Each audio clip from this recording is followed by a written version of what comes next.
I was kneeling in the cold, fluorescent-lit hallway of the hospital, one hand on my daughter's trembling fingers, the other clenched into a fist so tight my nails cut into my palm. Her lips were blue, her breathing shallow.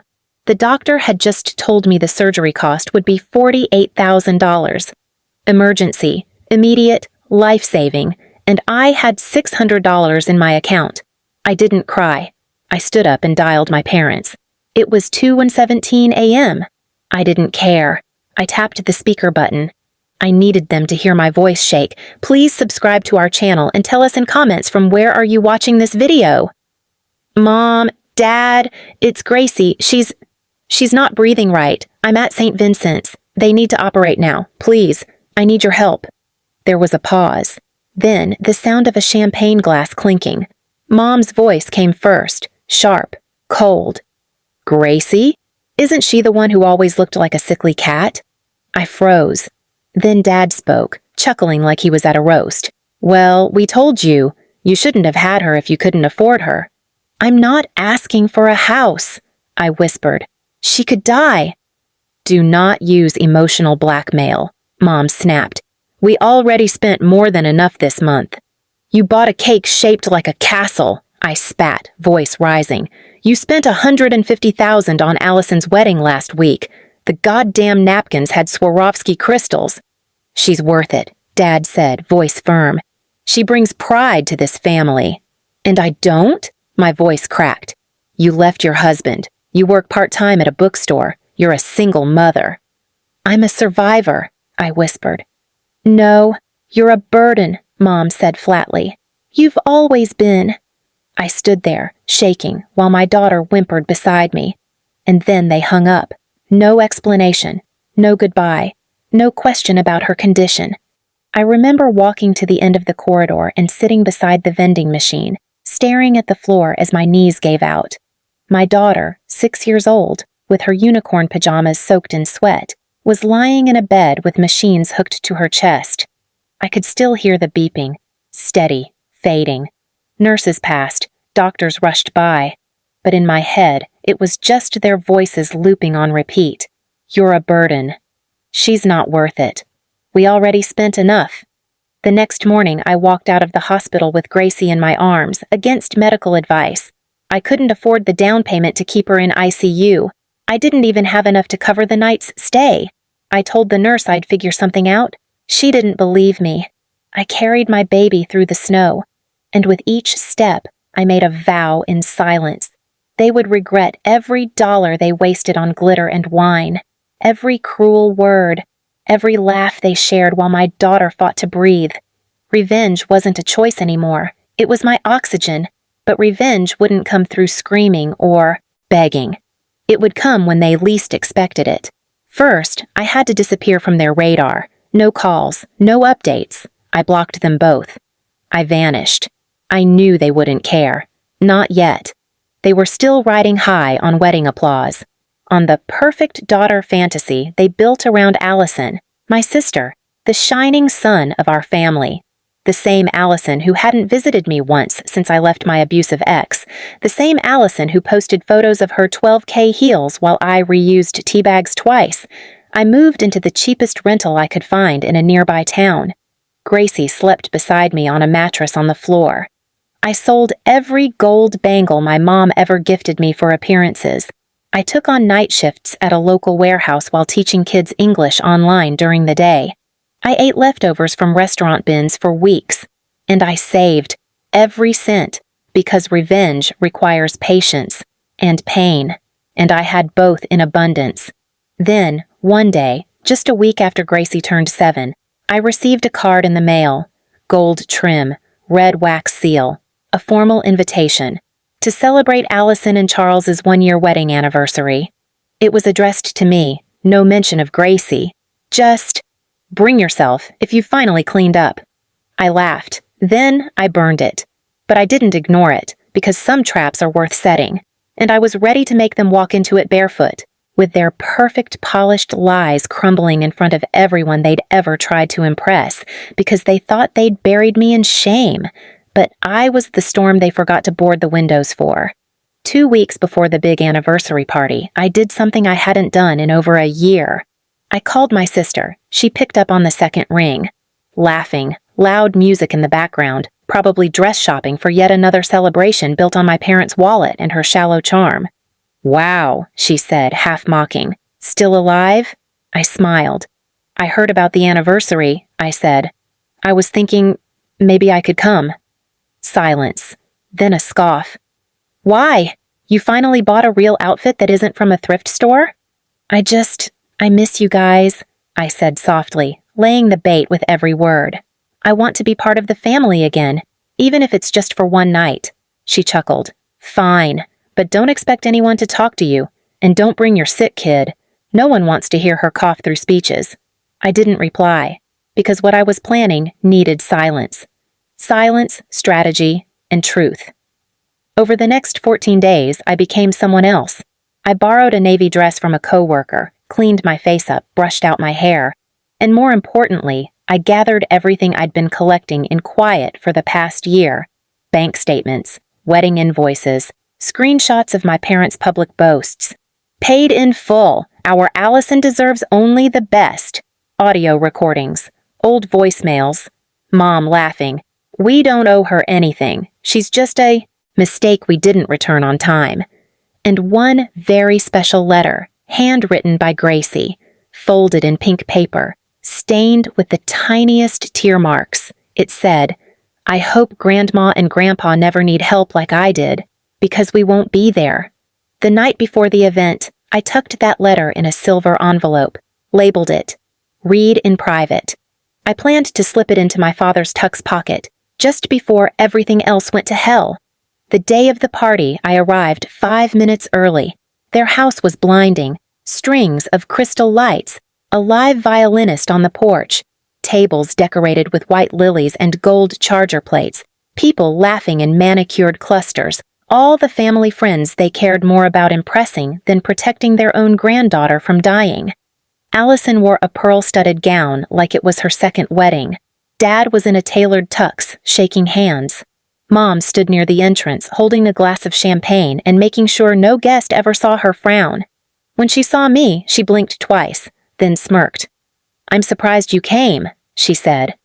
"I figured I could witness what 150K buys," I answered. "You should take notes," she said, "in case your daughter ever lives long enough to walk down an aisle." The air stung. My nails dug into my palm, but I smiled. "Thanks for the invite, Mom." She rolled her eyes and walked off. I found a corner seat hidden from view, but with a perfect angle to the stage. I waited through the toasts, the laughter, the fake stories about family values and support systems. Then the lights dimmed. Allison and Charles were seated at the center. The host tapped the mic. "We'd like to take a moment to reflect on what this year of marriage has meant, but more importantly, to honor the parents who made this dream possible." Everyone clapped. My parents stood. $150,000, the host said proudly. "That's what true love looks like." A spotlight hit my parents. They smiled like royalty. And then I moved. I walked quietly to the side of the stage, my heels clicking softly on the polished floor. I handed the technician a USB. "It's the pre-approved slideshow," I said, lying smoothly. He nodded and inserted it. The screen behind them lit up, and instead of Allison's wedding photos, a slideshow of receipts began. $12,800, custom ice sculpture. $27,000, floral ceiling install. $3,900, designer dress for dog ring bearer, the audience murmured. Then came audio. Mom's voice. "I wouldn't give that girl a penny. She drains everything she touches." Dad's voice. "She's a mistake, a charity case. Let her crawl." Then the final slide. A photo of Gracie in the ER bed, hooked to machines.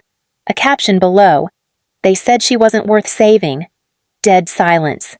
People turned. Allison stood up, shrieking, "What the hell is this?" Mom gasped, slamming her glass down. "Turn it off! Turn it off!" But I wasn't done. I stepped forward, calm. "In case anyone wondered," I said, voice clear over the mic, "this is what they funded. This is what they prioritized." I pointed to the screen, then held up the silver envelope. "And this," I turned to Dad, walking toward him. "This is the only response they'll ever get from my daughter." I placed it in his pocket and walked away. No yelling, no tears, just truth, delivered with the same coldness they showed us. Outside, I didn't wait for chaos. I didn't need to. Inside, voices rose. Guests stood. Aunts I hadn't seen in years began whispering. My phone buzzed all night, but I didn't pick up because I had finally spoken. And for once, they were the ones who couldn't breathe. 3 days passed before the first knock came. I didn't answer.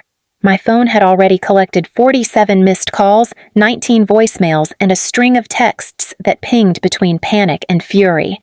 "Mom, you humiliated us in front of everyone." "Dad, you ruined your sister's night." Again. "Allison, you'll pay for this." Then, finally, a message that made me laugh in disbelief. "Mom, if you cared about your daughter, you'd have thought twice before making enemies of your own blood." Enemies. That's what we were now. And they were right, because this time I wasn't playing the role of the forgotten daughter. I was rewriting the script completely. By the end of the week, the ripple effect had begun. The first wave hit their social circle. 2 of my father's closest business partners dropped out of a pending deal, citing concerns about public image. A charity board my mother chaired quietly removed her name from the website. Then came the questions, not from strangers, but from within.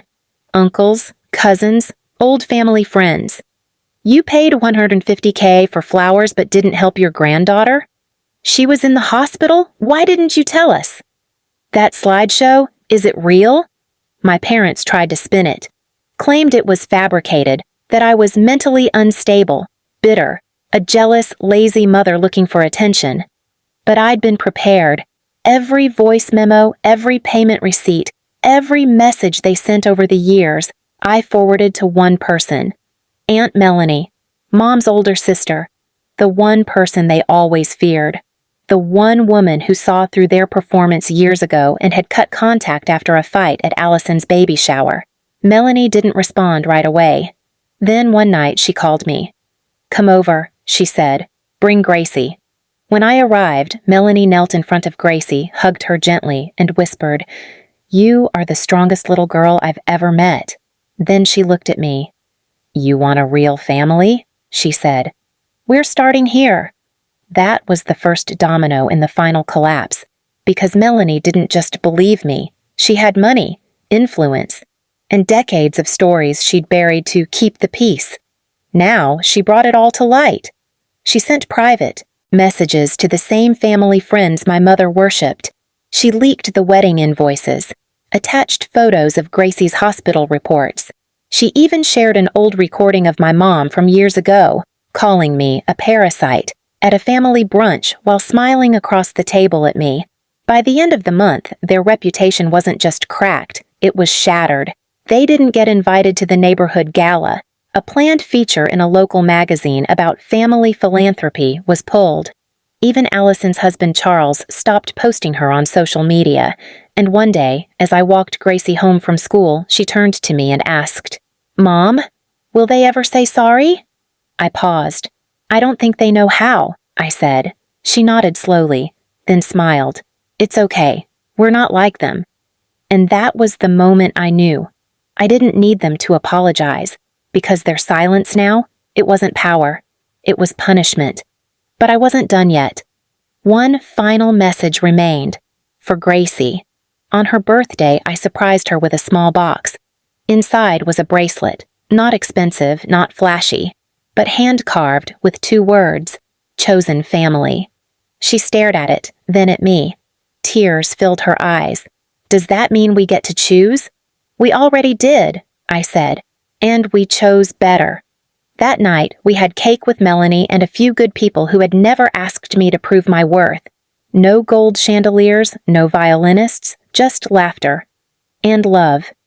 Meanwhile, across town, the mansion where my parents lived sat quiet and dark, their phones still buzzed with silence, their mailbox filled with returned invitations, and the last letter they ever received? From Gracie, crayoned across a torn piece of notebook paper. You didn't save me, so I saved myself, and now I save Mom too. No signature, no need. Some scars don't fade, but they do teach you how to never bleed for people who celebrate your wounds. Please subscribe to our channel and tell us in comments from where are you watching this video.